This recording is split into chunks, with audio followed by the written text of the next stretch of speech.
This is our plan for 2022. So I'm going to go through this. I will skip over or touch lightly on some of the slides because, of course, this is also online and you can read it. And the critical thing that we need to remember is that the internet is a process almost. It's a thing that happens rather than a thing that stands on its own. It's not like tables or chairs or coffee cups. It doesn't sit around and just be. It's something that happens as a result of the interaction of various networks that exist independently. And so what we have to do is make sure that the internet is viable, make sure that it is stable, make sure that it is growing and healthy. And that's what the focus is here, to make sure that the people who come after us will have this inheritance just as we have managed to receive it from the people who made it for us. When I came onto the internet a million years ago, the internet was obviously good. Everybody thought this is such a clearly good thing. And so if you asked anybody, do you want access to the internet? Everybody just embraced it. But we don't live in that world anymore. There are a lot of people who wonder whether the internet is such a good idea. And that's not okay. Because the fact of the matter is, here we are, we're able to have this meeting together over the internet. When I was growing up, this was total science fiction. This was a completely imaginary world in which you could actually do this. Like, we watched it on television, but it was not something that you could imagine happening. And here we are, we're dependent on this. And not everybody has access to this marvelous tool. And we need to make sure that they do. Not everybody has access to it reliably because there are various shutdowns and so on. And we need to make sure that people understand what they're doing when they shut off the internet. And the internet itself is gradually being eroded by the acts of both corporations and governments. And we need to make sure that the internet is here for everybody. And so that's why we're here, to advocate for the internet, to be open and globally connected, secure and trustworthy. That's what the Internet Society is all about. So we have three components to the way we work on these things. One is an emphasis on making sure that the internet is stronger. We need to make sure that it continues to be a force for good for humanity. And that means that the internet needs to be strong. We also need to make sure that the internet grows. Nearly half of the world still to this day does not have connectivity, and that is wrong. And we need to make sure that people have that access. And we need to empower the community. We need to make sure that the community grows and is healthy and is strong. So the first element of this is our effort around community networks. We believe that community networks are fundamentally building blocks of the way the internet grows. When I was at a meeting a number of years ago and somebody said, oh, you can't do this with community networks, one little network at a time. That's not what we need to do. We need to make a big bang. And all I could think was, how did the first half of humanity get connected? It didn't happen that like Zeus or God or whoever came out of the sky and poof, half the world is connected. No, we built one network after another. And that's what community networks is all about fundamentally. It's making sure that new kinds of networks get the kind of connectivity that they need. And we put that ability in the hands of the people who need to build and who need the networking capability. So we need to make sure that people have this capability themselves. The other part of this connectivity, and I shouldn't say the other part, but like another part that is very important, is making sure that the peering infrastructure is good. So the internet has grown. We just had yesterday the Internet Hall of Fame. And one of the critical points in there was we were recognizing some people who'd worked on early routing efforts. And one of them made the point that the routing system, the early developments of BGP, took off in part because this protocol was flexible enough to be used in environments that they hadn't even invented yet. Internet exchanges were not a thing when BGP was invented, and it facilitated the ability for internet exchanges to grow and for peering infrastructure to happen. And there was another person who was honored yesterday who talked about those early peering events and those early developments among people who are trying to make sure that the networks are interconnected in this reliable way. But what's interesting about internet exchanges is that they make the internet a reliable system, even though it's built out of unreliable parts. And so you can build an IXP for very little money, And yet you get a system that is much more reliable than other systems that could be built in other more centralized ways. And so the development of IXPs remains a critical effort for the Internet Society, precisely because it makes the internet more reliable, more useful for more people. The other part of developing that peering infrastructure is to make sure that the communities who support it can work, can build it. A lot of the time, what happens in development efforts around the world and in technical efforts to promote various kinds of technologies is people say, hey, bam, here's the technology, now go have it. But that, of course, is not a reliable way to make a technology that is sustainable. What you actually have to do is build a technology that people can run and operate and so on themselves. And so that's the other part of building that peering infrastructure, is making sure that the communities who need to operate it have the understanding, have the capacity to make sure that this peering continues to work reliably. In order to make sure that all of this is actually working, we need to measure it. And this has been an area where the Internet Society has been investing over the last little while. And of course, we're going to continue to do that next year. We continue to press forward with this. There was just another piece of it launched yesterday. So I think this is a great platform. And the nice thing about it is that it's a sort of clearinghouse. It's not that we're doing all of the measurement ourselves. It's rather bringing together a large amount of measurement from lots of different sources, because lots of people are doing measurement on the internet. But what this does is gives a way to see it and put it all together and make sure that we understand how the internet is supporting everyone. Another problem that we have, there's been a lot of question about low Earth orbit satellites. We're going to do an investigation this year to understand what all the hype is about and whether the hype is actually going to play out in reality, or if this is just going to be another promotion. So that's something that's coming, and we're developing a public position about this. So this will be an Internet Society position. This will go through our standard policy development process. Now, we need to make sure that the internet is strong as well. And the first one of these is to spend the last couple of years developing this idea of the internet way of networking. And now we need to make sure that everybody embraces it and everybody understands that the internet way of building networks is one way of building networks. There are other ways you can build networks. Telephone systems were networks. Other people have new proposals. But we think that the internet way is the best way for us all to depend upon. And so we want people to embrace that and make sure that this is the basis on which we're going to continue to build things. We have a lot of people in the world who are not really that keen on the internet. They want some other kind of network, probably one that they will control and run, probably for their own financial benefit. But we believe that the internet way, this one that is open, that is globally connected, that is secure and is trustworthy, we think that way is the way to build it. And we want to make sure that other people embrace it as well. Encryption is under threat. End-to-end encryption is a necessary condition for us to have the kinds of networks that we want, for us to have a system that is secure and that is trustworthy. We need it. And yet people are trying to take it from us. And that is wrong. And we will continue to work with our colleagues in the Global Encryption Coalition to try to make sure that this gradual erosion of end-to-end encryption does not continue, because it's very dangerous for all of us. Without this tool, we will not have the internet, because it will not be a trustworthy system. And so we have to have it. One of the reasons we have to have encryption is to secure global routing. We've got a system that is a network of networks. These networks interconnect with one another. And so they have to have a routing system. And that routing system needs to be trustworthy. And we've worked on this for a number of years now.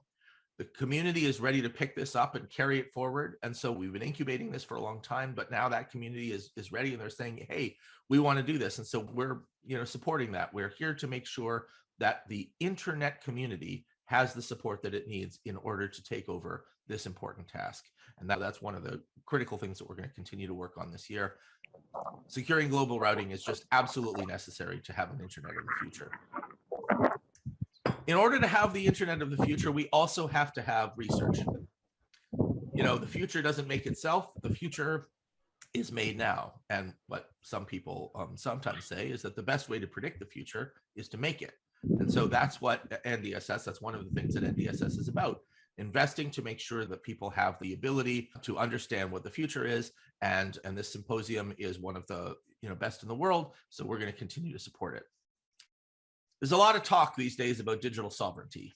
We don't exactly know what digital sovereignty means, and this is a consistent problem because often when political discourses import a term that is not very well defined, it's a danger, right? What that really says is, hey, we're going to sneak something in under this term. We don't understand what it means. So the Internet Society is going to develop an understanding of what digital sovereignty means. We're going to develop a sort of categorization of all of the ways that people use this term, and we're going to talk about which of these things are things that we believe are consistent with the Internet way, and which of these things we're less convinced are actually consistent with the Internet way.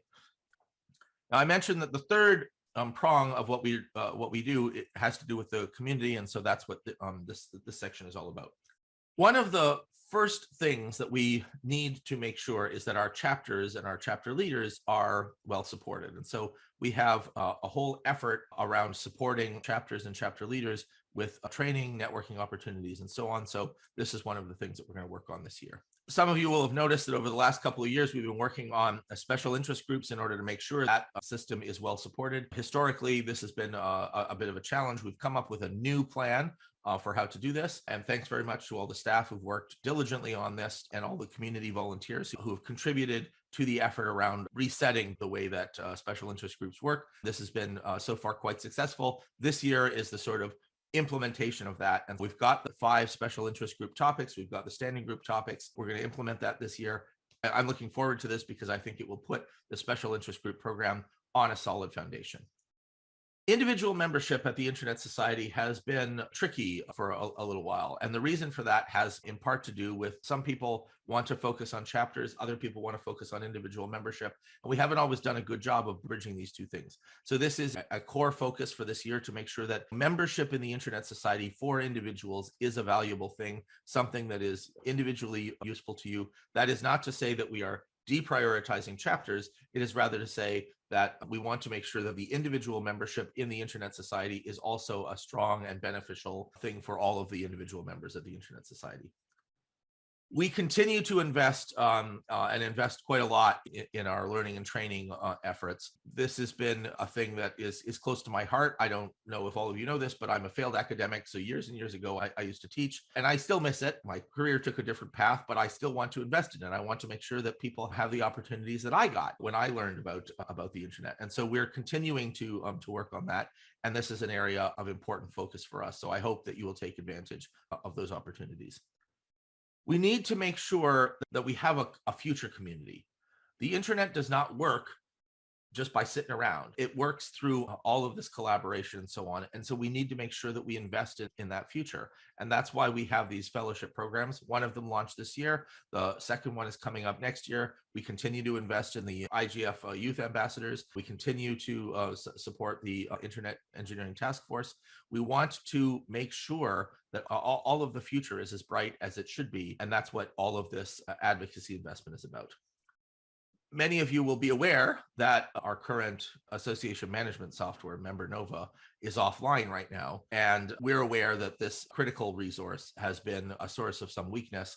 We need to continue to invest in that. We need to improve our systems to make sure that the community has the kind of support that it needs. And so this is a very high priority. It's an even higher priority like this week than it was last week. And this remains an issue that is very, very important. But I think the fact that we're having this outage actually highlights why this is a critical thing for us to invest in.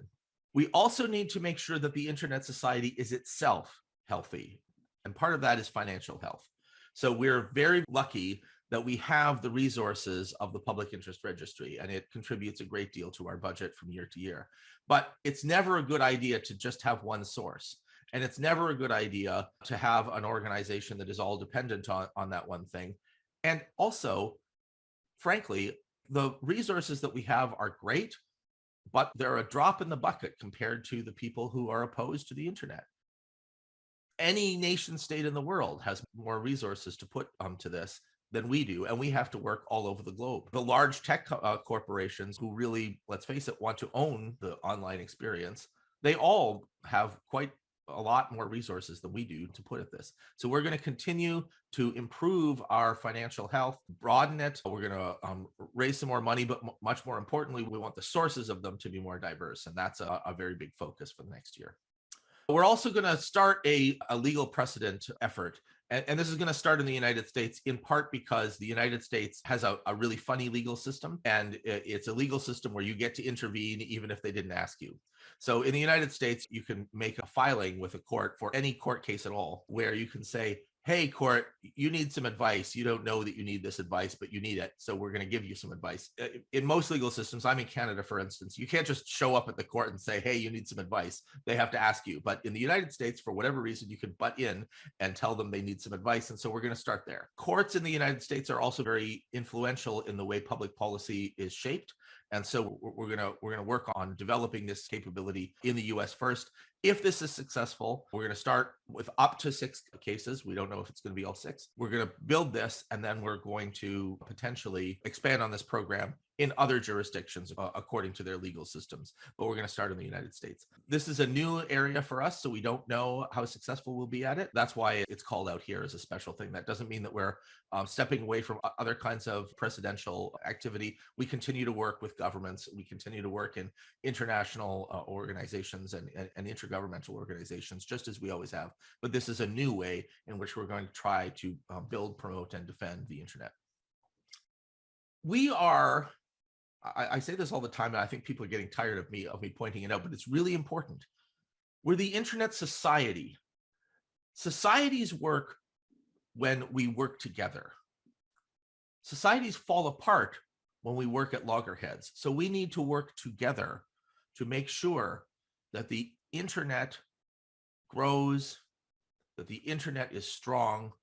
We need to make sure that our reputation as the internet society, and that includes all of the community, is this movement of people who are driven by this shared vision. Because the internet is for everyone. And we must not let that go. So I hope that this overview of what it is that we're aiming to do in the next year cheers you and makes you feel like you want to come along. You want to put your shoulder to this wheel too. Because without all of you, this plan is going to lie fallow. It won't work. We need everybody in the internet society to make sure that the internet really is for everyone. Thanks very much. Thank you very much, Andrew. The floor is open for questions. So if there is any urgent question for Andrew. Okay, this question is, what is the role of ISOC Foundation in the implementation of this action plan? So a critical thing to understand is that the foundation has an independent action plan. You can also look at the foundation's action plan. It's on the foundation website, isocfoundation.org. But there's a complementarity to it, right? So a big part of what the foundation does is it invests in our community. That's one of the things that it does. So beyond the net funding, for instance, comes from the foundation, and it flows through the internet society, but it comes from the foundation because they have the ability to do the kinds of measurement that we need for those sorts of grant programs. But the other thing that I will point out is that we've had quite a bit of success with some chapters who are involved in other programs that the foundation is doing too. And that's actually part of the goal of the foundation, is to develop this capability. So the beyond the net funding is reserved to chapters. Only chapters can apply for it. But there's nothing about the rest of the programs that excludes chapters, and chapters can get involved in them individually or together, because a lot of the grant programs are intended to work internationally. And so there's an opportunity there for very significant funding, and something that the Internet Society could not support directly just because we don't have the necessary staff and expertise. Instead, that expertise is inside the foundation to help with the grant administration and developing the capability of the grantees. I hope that answers the question. Thank you very much to everybody for coming today and for hanging in for this extra time. I certainly appreciate it, and I'm glad to have been invited. Thanks for all the work you do. And let's make sure, like 2022, let's continue to work to make sure that the internet is for everyone. Thank you very much for inviting me today, and best for the end of this year, and a happy and healthy and successful 2022.